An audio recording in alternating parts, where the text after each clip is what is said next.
Mrs. Flowers, but I have to ask you once again not to move your head. 무리 됐요, the cameraman tells Oda. It's impossible. We can't go in any closer than this. Her face is all shiny and blotched. She looks ugly. Takagi, hi! Ask her if she has any makeup she can use to cover up her unattractive skin. Mrs. Flowers? Mr. Oda is asking if you happen to have any foundation.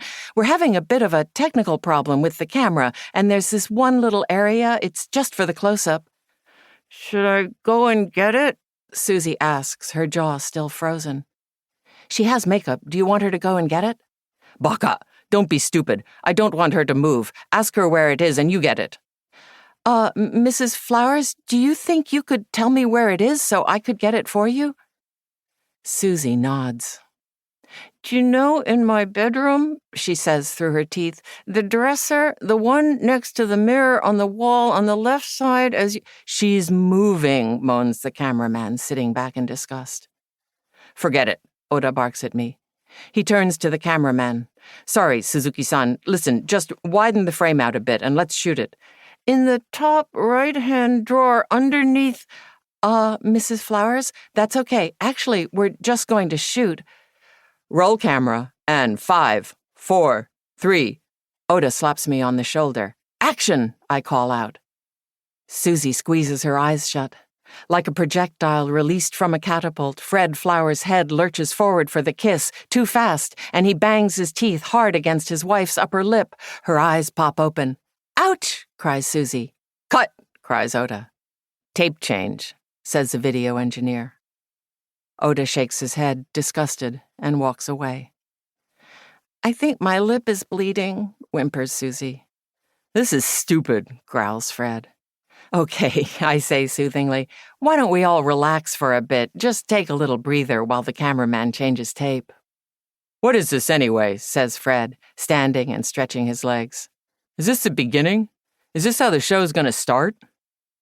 No, honey, explains Susie. Don't you remember? This is the last scene of the whole program. Well, if this is the end, how come you're shooting it first? Well, Fred, I explain patiently, in TV, sometimes you have to shoot the endings first. Takagi, hi, I answer, gently easing Susie and Fred Flowers back down onto the rug. Get them into position. We're ready to go. Chapter 1. The Sprouting Month. Shonagon. Pleasing things. Someone has torn up a letter and thrown it away. Picking up the pieces, one finds that many of them can be fitted together. Jane. Meat is the message. I wrote these words just over a year ago, sitting right here in my tenement apartment in the East Village of New York City, in the middle of the worst snowstorm of the season, or maybe it was a century. On TV, everything's got to be the worst of something, and after a while, you stop paying attention. Especially that year. It was January 1991, the first month of the first year of the last decade of the millennium.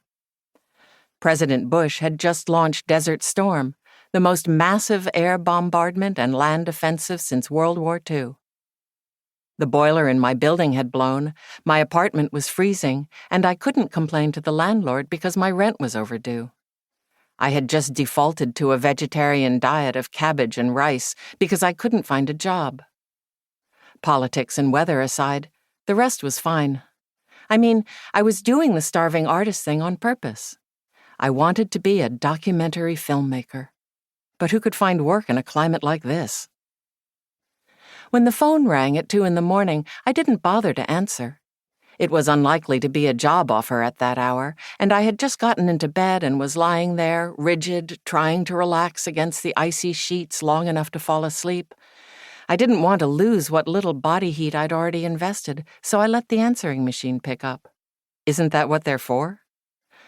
But then I recognized the voice.